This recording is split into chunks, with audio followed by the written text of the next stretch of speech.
todos.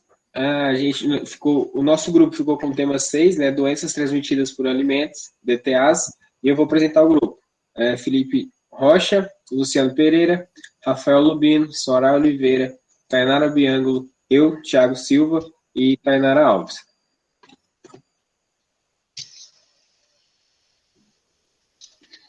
Bom, introdução. Segundo a Folha Vitória, né, aqui no nosso país, a Vigilância Epidemiológica das Doenças Transmitidas por Alimentos, VE-DTA, ela monitora todos os surtos de DTA e também outros casos de doenças definidas em legislação específica.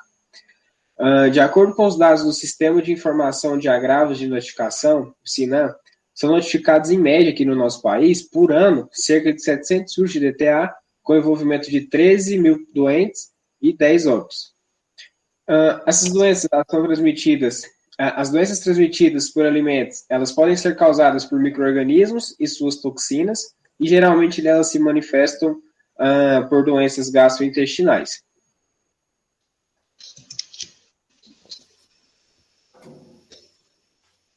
Além de patógenos microscópicos transmitidos por alimentos, como, por exemplo, bactérias, vírus, fungos e parasitas, as DTAs elas também podem ser causadas por por contaminantes químicos, como, por exemplo, metais pesados, produtos químicos e pesticidas, né, que entram em contato com o nosso organismo através de alimentos contaminados ou então água contaminada. As substâncias tóxicas presentes naturalmente nos alimentos também podem, né, desempenhar um papel contaminante, como, por exemplo, substâncias que tem no cogumelo, plantas, peixes ou frutos do mar, são tóxicos, como, por exemplo, o baiacu. E existem aproximadamente cerca de 250 tipos de doenças alimentares que são responsáveis por sérios problemas de saúde pública e expressivas perdas econômicas.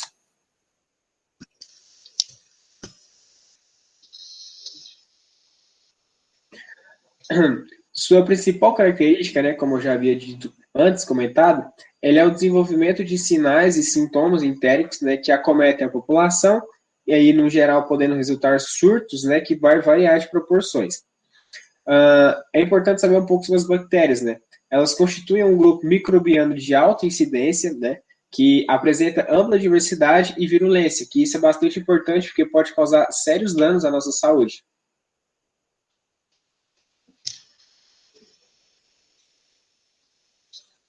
Então, já sabendo que as bactérias podem causar alguns sérios danos para a nossa saúde, é importante a gente saber que existem bactérias, né, e elas são as causadoras das DTAs. Elas podem ser divididas em 3 grupos. As infecciosas, as principais são Salmonella, Campylobacter e Escherichia coli.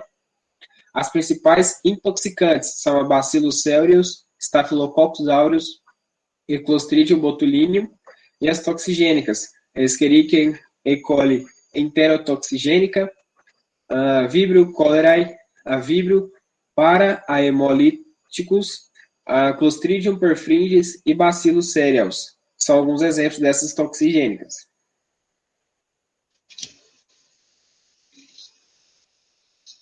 Então, já que a gente sabe essas principais bactérias, é importante a gente ter um pouco de conhecimento sobre a origem, né, de algum desses principais causadores, como, por exemplo, a salmonela. Ela tem origem ali, animal, né, principalmente de animais de fazenda, como, por exemplo, porcos, galinhas, vacas.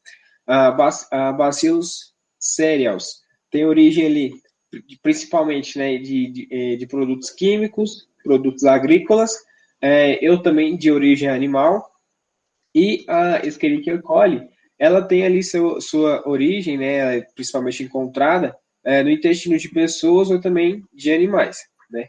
Então, a gente tem que saber como prevenir essas doenças, né? Então, a gente citou aqui algumas formas de prevenção, como, por exemplo, lavar as mãos regularmente, desinfetar todas as superfícies, utensílios, equipamentos, né, que vão ser usados para preparo de alimentos, e também escolher um alimento bom, fresco, né, com uma boa aparência, e antes de mais nada, né, lavar esses alimentos.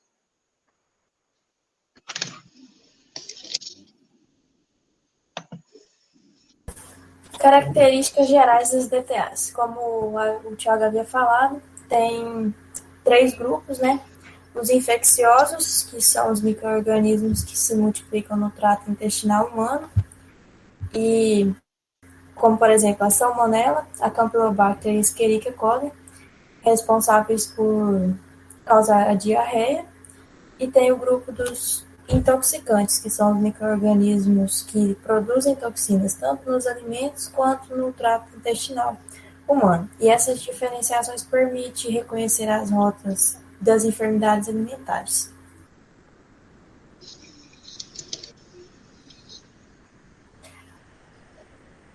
Como os intoxicantes, exemplos, bacilos cereus, os estafilococos e os Clostridium botulinum. Os bacilos e os estafilococos estão presentes nos derivados de leite.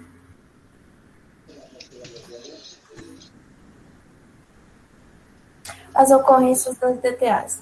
Elas se relacionam às condições de saneamento e qualidade da água para consumo humano impróprios, as práticas inadequadas de higiene pessoal e consumo de alimentos contaminados. Devido a gente não fazer todos os procedimentos corretos para o manuseio tanto dos utensílios quanto na hora de consumir o produto.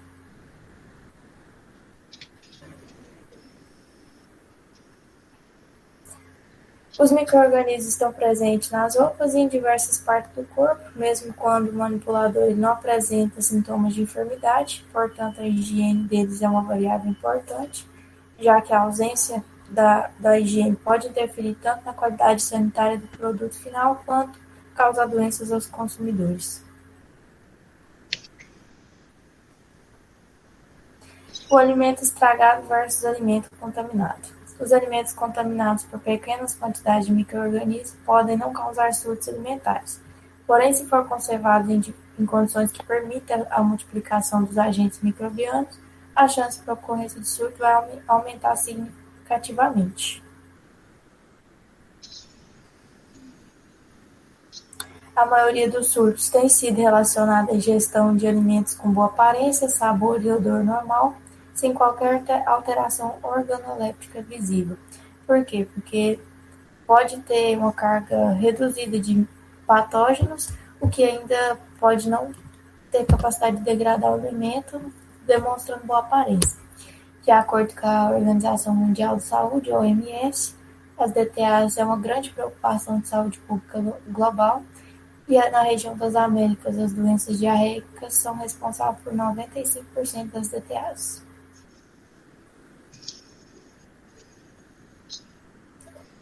Sintomas das doenças transmitidas por alimentos. Eles vão variar de acordo com o organismo, podendo durar dentre poucas horas ou até mais de 5 dias, devido à toxina encontrada no alimento e à quantidade de alimento ingerido, ou até mesmo o porte físico do paciente. Os mais comuns são dor de estômago, náuseas, vômitos, diarreia, alteração da visão e, por vezes, febre. E conforme o agente etiológico envolvido, o quadro clínico pode ser mais grave e prolongado, apresentando desidratação grave, diarreia sanguinolenta, insuficiência renal aguda e insuficiência respiratória, de acordo com o Ministério da Saúde. Lembrando que idosos e crianças são mais suscetíveis a terem o quadro agravado.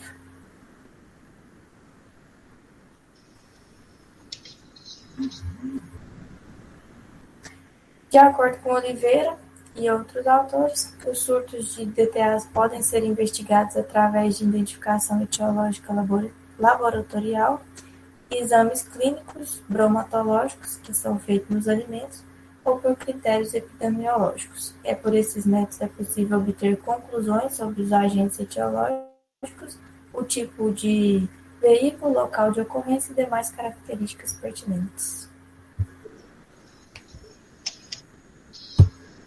Principais agentes envolvidos em DTAs. As bactérias constituem o grupo microbiano de alta incidência, que confere grande importância frente à sua capacidade de provocar danos à saúde humana. De acordo com o tipo de manifestação clínica, as bactérias causadoras podem ser divididas em grupos, tais como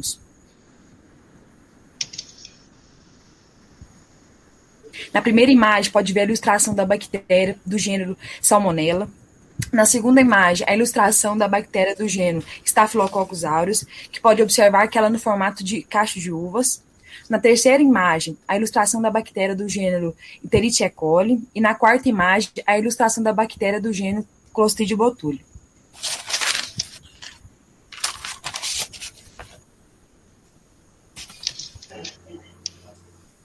Salmonela. O seu formato é de bacilos, grãs negativas, não encapsulada, aeróbico facultativo, ou seja, necessita do oxigênio para o seu metabolismo energético, não espórula, é a mais importante da família da enterobactérias, sendo assim, ela é dividida em duas espécies, Salmonella bongori e a Salmonella entérica, e tem as subdivididas em 6 espécies, subespécies.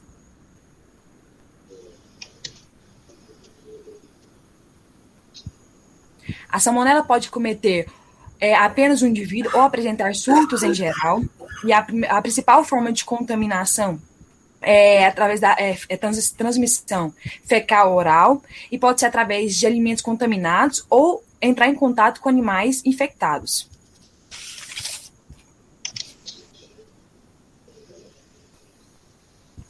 Um exemplo de contaminação de salmonela foi um caso que aconteceu em Salvador, que teve um óbito e 6 pessoas foram levadas para o hospital, que a principal causa foi a ingestão de alimentos não processados, como, por exemplo, a clara do ovo e a maionese, que não foi ao fogo. E o mau manuseio da carne, pessoas que estavam contaminadas pela salmonela e não teve cuidado necessário para mexer com o alimento. Enterichia coli. Bastonetes grãos negativos, não esporulados, móveis ou não, anaeróbio facultativo, um dos agentes bacterianos mais frequentes em DTAs.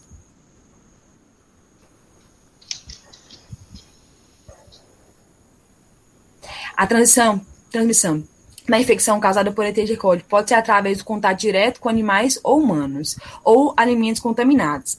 O principal papel da Enterichia coli é proteger o organismo contra invasores, outras bactérias, mas quando ela entra em contato com a corrente sanguínea, ela pode causar infecções. Existe uma cepa da Enterichia coli que ela é patogênica, causando infecções aos seres humanos.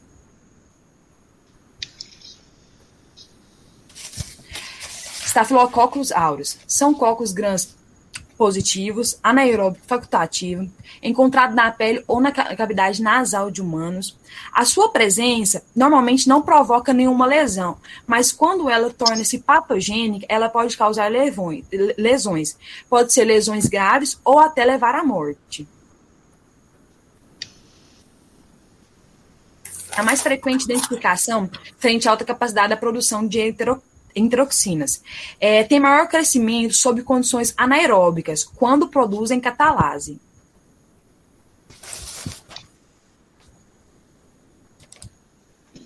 Clostridium botulinum é um bacilo gram-positivo que desenvolve em meio anaeróbico, produtor de esporos, encontrado com frequência em legumes, verduras contaminados, sedimentos aquáticos e fezes humanas.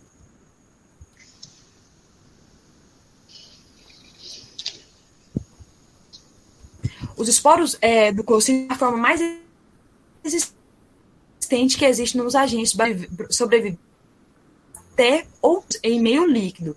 E em estado seco pode viver mais anos. Ela pode tolerar temperaturas altíssimas, como, por exemplo, a 100 graus por hora. E existe também um tipo de esporo, tipo E, que é capaz de germinar a temperaturas inferiores a 3 graus, comparados e associados com frutos do mar refrigerados. Esta toxina perde sua atividade quando submetida a altas temperaturas, ou seja, a mais de 100 graus. Alimentos envolvidos em DTAs. A ocorrência das DTAs, elas são provocadas, então, por um grupo de micro-organismos, como vimos anteriormente. Esses micro-organismos, eles fazem alteração química nos alimentos e que podem apresentar risco para a saúde pública. Vou falar um pouco agora para vocês sobre os alimentos que estão envolvidos e que podem facilmente sofrer alterações por esses micro-organismos e ser veículos de doenças de origem alimentar. Dentre esses alimentos, podem ser contaminados por Clostridium botulinum. O botulismo é uma doença causada pela ação de uma toxina produzida pelo Clostridium botulinum.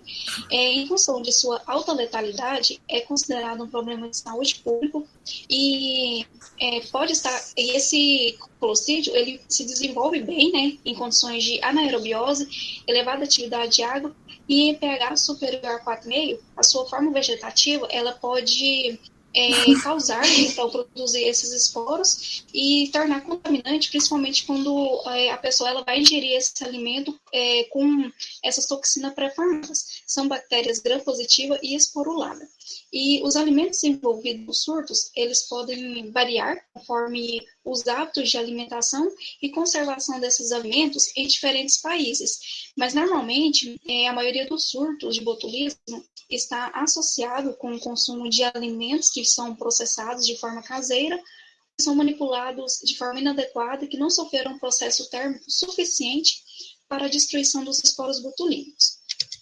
É vasto os alimentos que estão envolvidos em botulismo, dentre esses se destacam as conservas de legumes e vegetais, seja as conservas de jiló, jurubeba, piqui, alho, cebola e até mesmo o palmito, que é bastante conhecido. As conservas, então, elas constituem maior risco para a população, principalmente as conservas caseiras, porque elas têm condições favoráveis para a proliferação do Clostridium botulinum dentro do recipiente durante o armazenamento, o que vai acabar provocando a produção dessa toxina. As carnes embutidas processadas, principalmente as carnes, quando elas são conservadas em gordura, popularmente conhecido como carne de lata, queijos e processados, e assim como as conservas caseiras, não é recomendado fazer a manipulação de produtos carnes, como é no caso das costelas defumadas. Esse produto, ele pode ser facilmente contaminado durante ali a manipulação, pela ausência de conservantes e por termotemperatura inadequada, né, que não vai ter capacidade de destruir os esporos botulínicos. Os produtos embalados a vácuo também, e o consumo do mel contaminado, ele está associado com o botulismo de lactantes ou o botulismo infantil. Então, normalmente, a criança ela ingere esse mel contaminado com esporos botulínicos, o qual esses esporos eles vão ser germinados no intestino grosso e vai produzir essa toxina em vivo.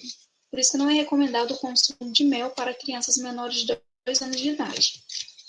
Alimentos contaminados por salmonela. Ela apresenta grande importância quando se trata de doenças transmitidas por alimento e são vastos, né, os alimentos que podem ser facilmente contaminados por ela, pois aqueles que apresentam alto teor de umidade, proteína e carboidrato, como é no caso da carne bovina, carne suína, carne de frango, leite derivados e bolachas recheadas, elas estão suscetíveis à deterioração. E quando nos tratamos de salmonela, já nos remetemos à imagem do ovo. Apesar dele ter grande valor nutricional na alimentação humana, ele tem condições favoráveis para a multiplicação, proliferação de micro-organismos patogênicos no seu interior. Então, por isso que não é recomendado ingerir ovos mal cozidos ou ovo cru. Alimentos contaminados por Escherichia E. coli. Essa bactéria ela pode ser facilmente contaminar, né, os alimentos, e entre esses se destaca as salsichas, leite in natura, carne crua, legumes e verduras, e utensílios e mão do manipulador também são veiculadores, né, dessas doenças, principalmente por essa Escherichia E. coli. Alimentos contaminados por estafilococcus. A intoxicação estafilocócica é a causa mais frequente de surto de DTAs em muitos países e há uma grande variedade de espécies que podem ser classificadas como estafilococcus. A mais conhecida é a aureus, que ela representa em média de 98% do surto por esse gênero. E os alimentos envolvidos, principalmente a estafilococcus, estão os leites e seus derivados, o atum, a torta recheada e o presunto e queijo.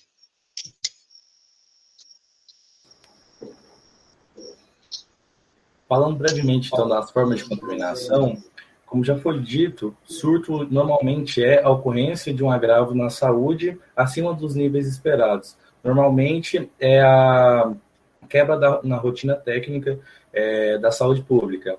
A probabilidade de um surto ele ser reconhecido e notificado depende bastante do relato dos médicos, também da comunicação entre os pacientes, da vigilância sanitária e sua fiscalização, das secretarias de saúde, tanto estadual quanto municipal, e como já foi dito, relatado por alguns autores na literatura, tem vítimas que chegam a nem buscar o auxílio médico.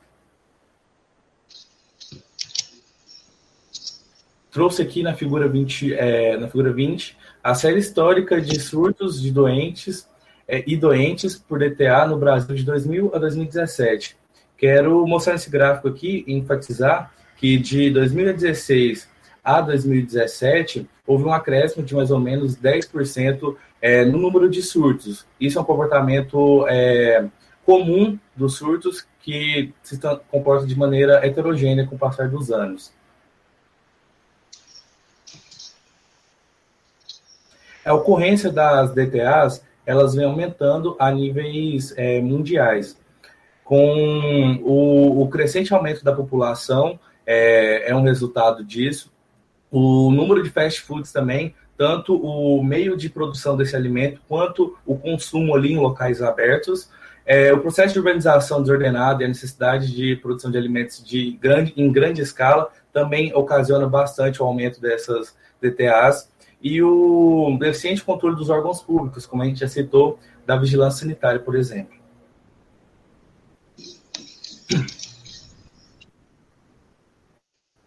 De acordo com a OMS, as doenças transmitidas por alimento, elas são aquelas de natureza infecciosa ou até mesmo tóxicas, causadas por agentes biológicos, químicos e até mesmo físicos. Normalmente, está relacionada à ingestão de alimentos sem alteração sensorial, porque diferente daqueles que apresentam um odor ou uma visão assim, desagradável, que são rejeitados pelos consumidores, esses acabam passando por desapercebidos. É apontado como principal forma de contaminação as mãos do manipulador, sendo ali uma porta de contaminação cruzada. A preparação com antecedência também é apontada como grande índice de contaminação ou quantidades excessivas. Aquela exposição prolongada também ao ambiente ou temperaturas altas acaba favorecendo o descongelamento inadequado ou até a proliferação daquele patógeno.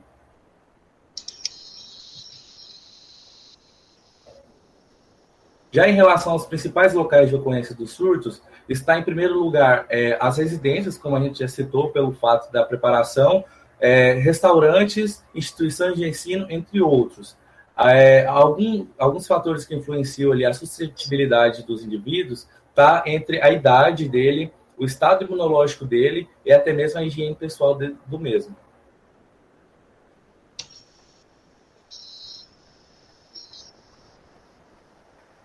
Falando brevemente, então, dos sintomas, ele pode ser apresentado como toxinfecção, que seria resultado da ingestão de micro-organismos patógenos que vão produzir ou liberar toxinas depois de ingeridos. A infecção, que seria decorrente da ingestão e posterior multiplicação desse patógeno no intestino e penetração na mucosa.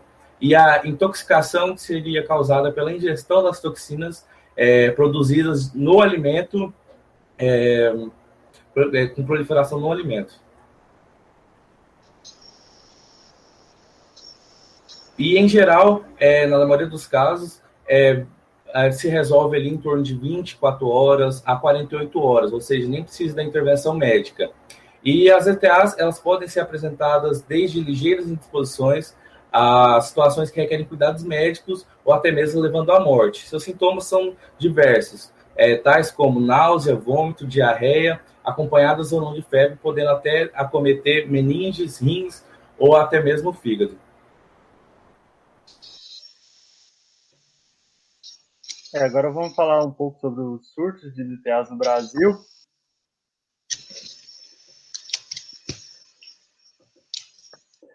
No que consiste um surto? Primeiramente, vamos indagar isso. Um surto são episódios onde duas ou mais pessoas apresentam os mesmos sinais ou sintomas semelhantes, em um mesmo período de tempo, após a ingestão de um alimento ou água de mesma origem, com confirmação por evidência epidemiológica, clínica ou laboratorial.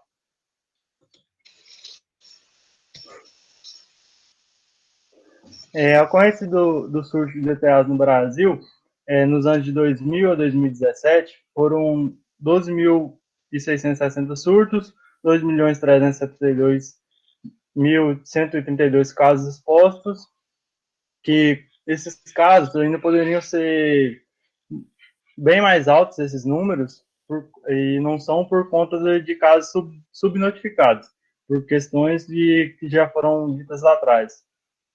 Então, isso são casos que é bem mais expressivo do que se imagina no país e torna um grave problema de saúde pública.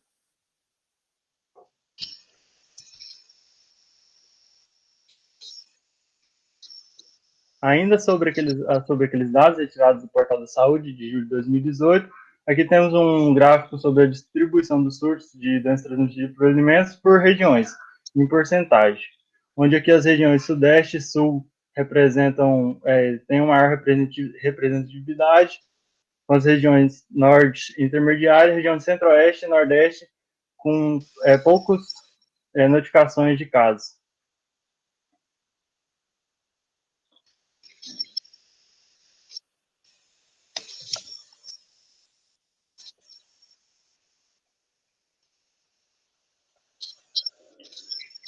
Sobre a patogenicidade dos surtos no país.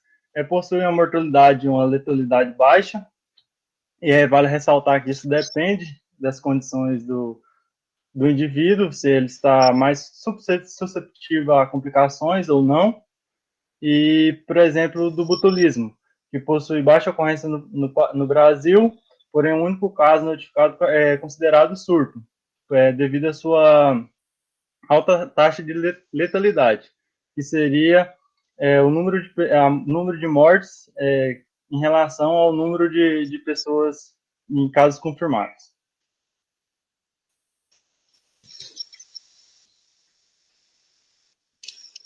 Sobre as principais vias de contaminação dos surtos, são os alimentos ou água, né?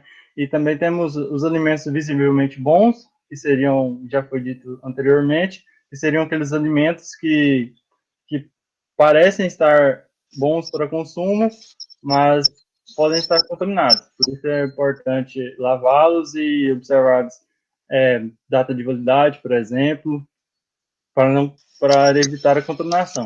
E ter atenção também nas falhas no manuseio e no processamento, para evitar ao máximo contaminar esse alimento. E conservação inadequada, por exemplo, de carnes, que é bem suscetível à contaminação se não for conservada adequadamente.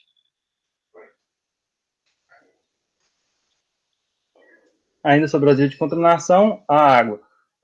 Principais problemas nos surtos no Brasil relacionados à água, temos os problemas no abastecimento e no saneamento básico.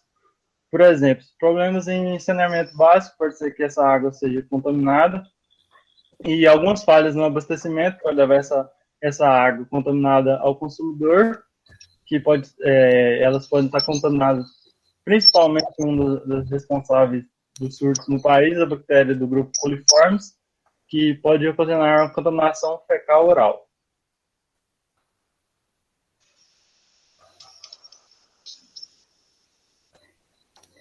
Sobre os impactos econômicos causados pelos surtos de DTAs.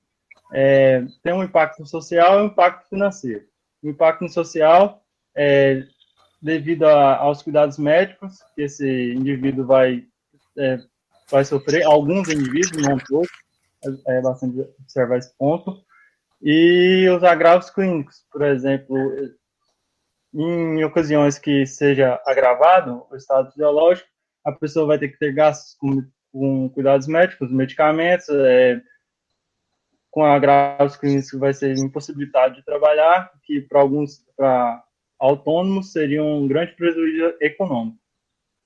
E o financeiro, fechamento de negócios, perda de clientes de mercado e aversão ao turismo. Com restaurantes, estabelecimentos alimentícios envolvidos em surtos, vão perder os clientes do mercado devido a um receio em comprar esse tipo de alimento ou frequentar esses estabelecimentos.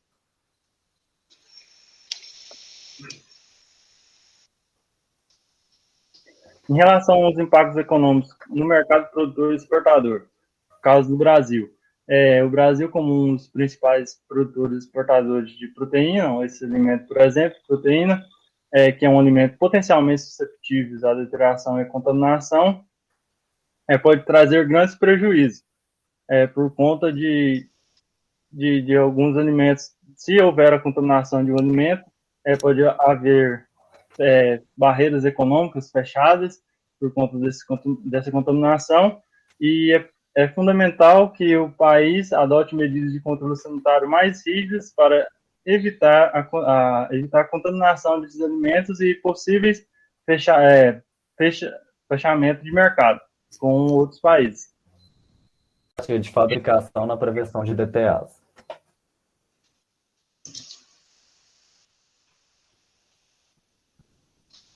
Como podemos evitar a contaminação na manipulação dos alimentos?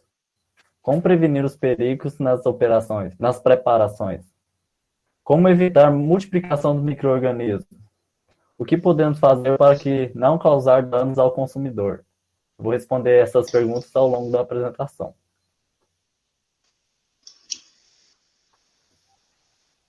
No Brasil, desde 2004, existe a RDC 214, que foi determinada pela Anvisa em 2014. Ela que criou as normas de boa prática de fabricação de alimentos e manipulação de alimentos, visando a diminuição da carga microbiana e oferecer um alimento seguro à população, aos consumidores.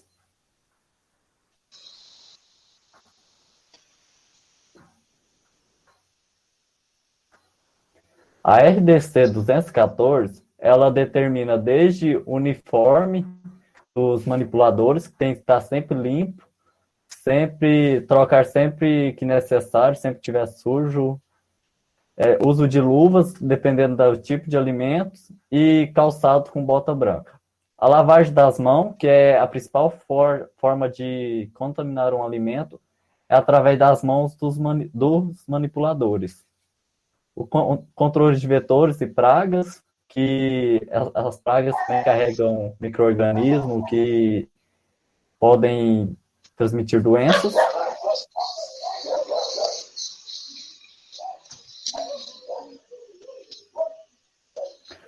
A sanitização dos alimentos, que com a sanitização eu consigo reduzir a quantidade de micro-organismos presentes no alimento, até níveis aceitáveis. O preparo do alimento, que tem que ser todo dentro das normas, visando a diminuição da contaminação e evitando contaminação cruzada. E o armazenamento, que tem que ser feito de forma correta, de acordo com a perecibilidade de cada alimento. Vou falar dele mais à frente.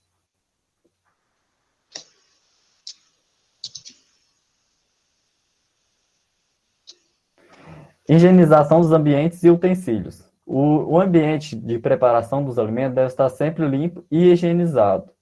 Essa higienização deve ser feita com produtos comerciais, à base de cloro, amônia quaternária, ou pode ser água quente, qualquer produto que seja destinado à higienização, desinfetantes. Não pode ser usado desinfetantes clandestinos, além de não ser permitido o uso de desinfetantes clandestinos, tem que ter desinfetantes que estão registrados no mapa. E não adianta nada também eu utilizar o produto sem diluir ou com diluição a mais ou a menos, porque se ele tiver a mais ou a menos, ele não vai ser eficiente para matar os micro-organismos. Então, a diluição tem que ser feita de acordo com cada fabricante ou cada produto que você usa.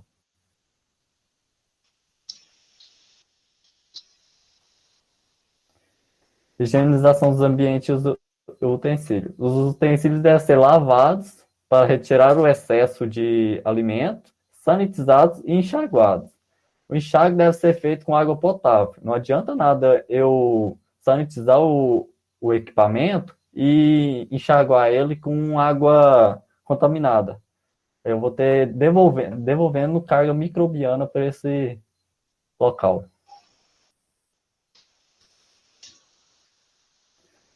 Então, cuidados na manipulação dos alimentos. Como já disse, o manipulador é o principal responsável por isso. Então, sempre que ele chegar na indústria de alimentos, ele tem que ir para o vestiário, trocar de roupa e vestir o uniforme de trabalho. Aí ele vai, tem que lavar as mãos e para ir trabalhar com os alimentos. Ele, sempre que vai trocar de alimentos, ele tem que higienizar a mão, senão pode ocorrer a contaminação cruzada. A contaminação cruzada não é só por causa das mãos do manipulador, pode ser também a bancada que mexeu com o produto anterior, pode ser um peixe, agora vai mexer com frango, e os utensílios, a faca, a tábua, colher, qualquer coisa. Quando for trocar de alimento, tem que higienizar a mão e os equipamentos.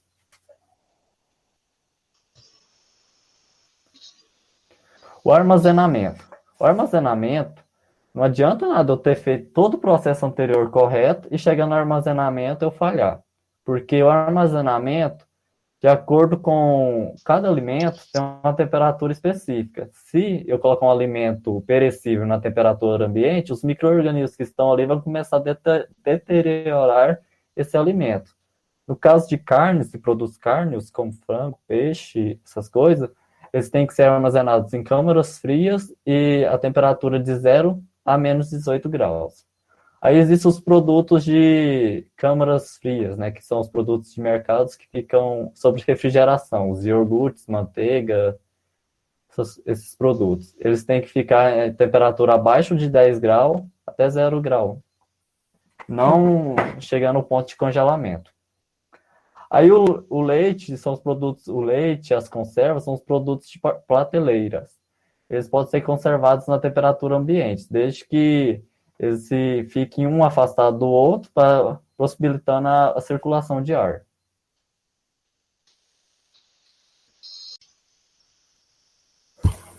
Conclusão.